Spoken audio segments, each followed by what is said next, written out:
औज़ुबिल्लाहिमिनश्शैतानिर्रजीम बिस्मिल्लाहिर्रहमानिर्रहीम रब्बिश इश्रह ली सदरी वयस्सिर ली अमरी वहलुल उक़दतम मिन लिसानी यफ़क़हू क़ौली। आज क्या कहते हैं, हम बात कर रहे हैं कंपनीज़ एक्ट के हवाले से,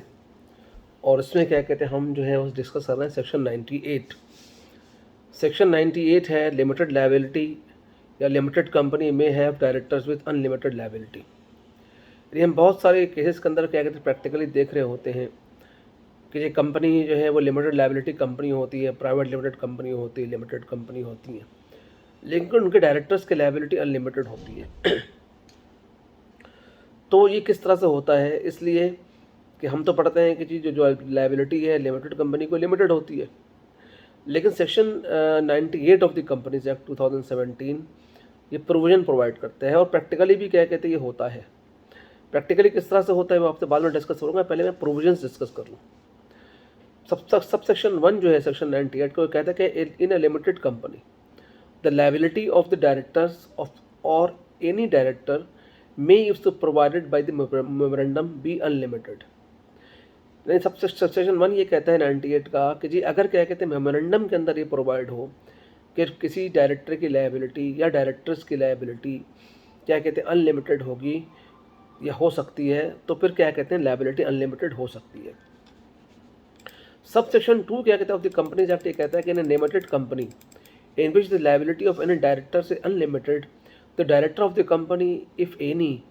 and the member who propose a person for election or appointment of the office of director shall add to that proposal a statement that the liability of person holding this office will be unlimited and the promoters and officers of the company or one of them shall before that person accept the office or act therein give him notice in writing that his liability will be unlimited। यानी अगर क्या कहते हैं आप कोई नया director क्या कहते हैं अपॉइंट कर रहे हो और उसकी क्या कहते हैं अगर क्या कहते हैं आप जो है वो लायबिलिटी को अनलिमिटेड क्या कहते हैं रखना चाहते हैं, तो लॉ ये प्रोविजन सेक्शन 98 ये प्रोविजन क्या कहते हैं प्रोवाइड करता है कि जी अगर क्या कहते हैं कोई ऐसा नया डायरेक्टर क्या कहते हैं आप अपॉइंट कर रहे हैं और क्या कहते हैं आप चाहते हैं कि जी उसके प्रपोजल के अंदर ये स्टेटमेंट क्या कहते हैं आपने लगा दी शामिल कर दिया है कि जी जो डायरेक्टर ऑफिस को होल्ड करने के लिए जा रहा है उसकी लायबिलिटी अनलिमिटेड होगी,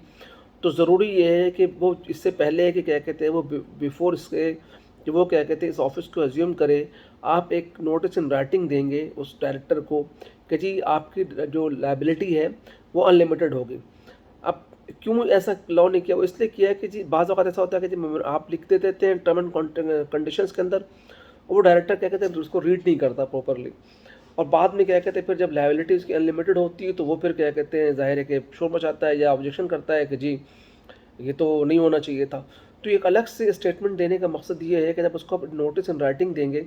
और ये बताएंगे कि जी आपको जो डायरेक्टर्स अपॉइंट किया गया है उसकी कंडीशन ये है कि आपकी लायबिलिटी अनलिमिटेड होगी, तो अब उसको मालूम हो जाएगा। फिर क्या कहते हैं वो जो है वो उसकी मर्ज़ी है कि वो ऑफिस अज्यूम करे या ना करे। अगर वो अज्यूम करता है तो उस डायरेक्टर की लायबिलिटी अनलिमिटेड हो जाएगी, और किसी भी सूरत हाल के अंदर कि जी क्या कहते हैं अगर कंपनी वाइंड अप होती है या और कोई इश्यूज़ क्या कहते होते हैं डिस्पोजल अगर क्या कहते हैं कंपनी को डिसोल्यूशन वगैरह होती है, तो उस सिचुएशन के अंदर क्या कहते हैं फिर उसको उस एक्सटेंट तक जहाँ पे उसके शेयर्स हैं वहाँ तक क्या कहते हैं उसकी लायबिलिटी क्या कहते हैं लिमिटेड नहीं रहेगी, बल्कि क्या कहते हैं उसकी लायबिलिटी क्या कहते हैं अनलिमिटेड क्या कहते हैं ट्रीट होगी। और सब सेक्शन 3 क्या कहते हैं कहता है कि any violation of this section shall be an offence liable to a penalty of level 1 on the standard scale and shall also be liable for any damage which the person so elected or appointed may sustain from the default, but the liability of the person elected or appointed shall not be affected by the default। तो ये कहता है कि जी अगर क्या कहते हैं company ने प्रॉपरली इसको डिस्क्लोज नहीं किया, उस डायरेक्टर को क्या कहते हैं अपॉइंट नहीं किया, तो क्या कहते हैं वायलेशन होगी और वो लेवल 1 ऑफ द पेनल्टी जो है उस कंपनी के ऊपर लगेगी। अब मैं इसके प्रैक्टिकल एस्पेक्ट्स की तरफ आता हूँ कि प्रैक्टिकली क्या कहते हैं लायबिलिटी अनलिमिटेड कैसे होती है। प्राइवेट लिमिटेड कंपनी में क्या कहते हैं बहुत ज़्यादा होता है, और भी कंपनीज के अंदर होता है कि जब कंपनी के एसेट्स क्या कहते हैं इस तरह से नहीं रहते। फॉर एग्जाम्पल आप कंपनी आप किसी फाइनेंशियल इंस्टीट्यूशन से लोन लेने के लिए जाते हैं और आप लोन के लिए अप्लाई करते हैं। अब लोन की डिफरेंट कैटेगरीज होती है, रनिंग फाइनेंस है, मीडियम टर्म लोन है, डिमांड फाइनेंस है, लॉन्ग टर्म फाइनेंस है, या कोई अरेंजमेंट आप करने के लिए जाते हैं, तो जाहिर है कि जो प्रूडेंशियल रेगुलेशंस है उसने क्राइटेरिया सेट किया हुआ है कि डेट इक्विटी रेशियो 60-40 होगी या इक्विटी एटलीस्ट इतनी होगी या करंट रेशियो 1:1 होगा, जो भी कंडीशंस हैं तो वो कंडीशंस क्या कहते हैं कंपनी मीट करती हैं तो कंपनी को लायबिलिटी मतलब फाइनेंसिंग दी जाती है। उसका रीज़न और इस तरह से एबिट देखा जाता है कि earning before interest and tax कितना है, कि ये कंपनी की एबिलिटी है कि वो इंटरेस्ट को पे कर सकती है, या क्या कहते हैं कंपनी की कैश फ्लो की सिचुएशन क्या है, वो और इंस्टॉलमेंट्स को पे कर सकती है कि नहीं पे कर सकती है। तो होता ये है कि बाज़ औक़ात ऐसा होता है कि जी ये जो कंपनी की इक्विटी है या जो कंपनी की क्या कहते हैं जो ओन सोर्सेज़ की जो पोजीशन है, यानी ज़ाहिर है कि जो बैलेंस शीट है वो ज़ाहिर है कि दो तरह से ही फाइनेंस होती है ना, या तो इक्विटी फाइनेंस होगी या डेट फाइनेंस होगी। अब अगर फाइनेंशियल इंस्टीट्यूशन देखता है कि यार इक्विटी फाइनेंस को ये पूरा एग्जॉस्ट कर चुके हैं और जो डेट फाइनेंसिंग की जो लिमिट बनती है उस रेशो के साथ वो भी क्या कहते हैं एग्जॉस्ट हो गई है, तो क्या कहते हैं वो मना कर देता है लोन लेने के लिए। उस सिचुएशन के अंदर कंपनी को या तो अगर एग्जिस्टिंग लेंडर से उसने बोरो किया हुआ है तो फिर उसको सेकंड चार्ज प्रॉपर्टी पे क्रिएट कराना पड़ता है नए लेंडर्स के लिए एनओसी लेके, या बाज़ औक़ात डायरेक्टर्स जो है वो पर्सनल गारंटी क्या कहते हैं साइन करते हैं कि अगर कंपनी ने डिफ़ॉल्ट किया और अगर कंपनी क्या कहते हैं इस काबिल नहीं हुई कि कंपनी क्या कहते हैं पे कर सकेगी तो डायरेक्टर्स पर्सनली पे करेंगे। तो इन सिचुएशंस के अंदर होता ये है कि जो जो जो डायरेक्टर कंपनी तो लिमिटेड होती है लेकिन जो डायरेक्टर्स की लायबिलिटी होती है वो अनलिमिटेड हो जाती है। या क्या कहते हैं किसी ऐसी कंपनी के अंदर जहाँ पे ऑलरेडी जो है वो डेट फाइनेंसिंग बहुत ज़्यादा हो और वहाँ पे क्या कहते हैं डायरेक्टर्स को नए डायरेक्टर्स को अपॉइंट किया गया हो, जहाँ पे क्या कहते हैं कंपनी की ऐसी पोजीशन नहीं है, इंसॉल्वेंसी की करीब की पोजीशन है या टाइट पोजीशन है फाइनेंसिंग की और वहाँ पे कोई नए डायरेक्टर को अपॉइंट किया जाता है,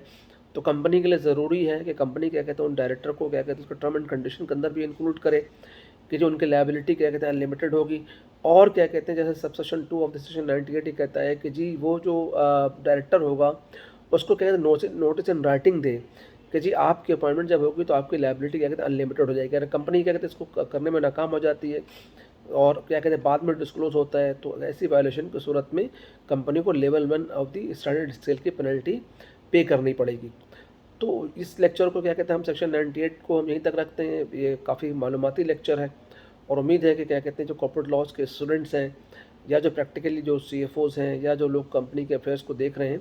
उनको इसको समझने में मदद मिलेगी। Thank you very much. अगर आपको हमारा वीडियो पसंद आई है तो हमारे चैनल को लाइक भी कीजिए और सब्सक्राइब कीजिए। Thank you very much.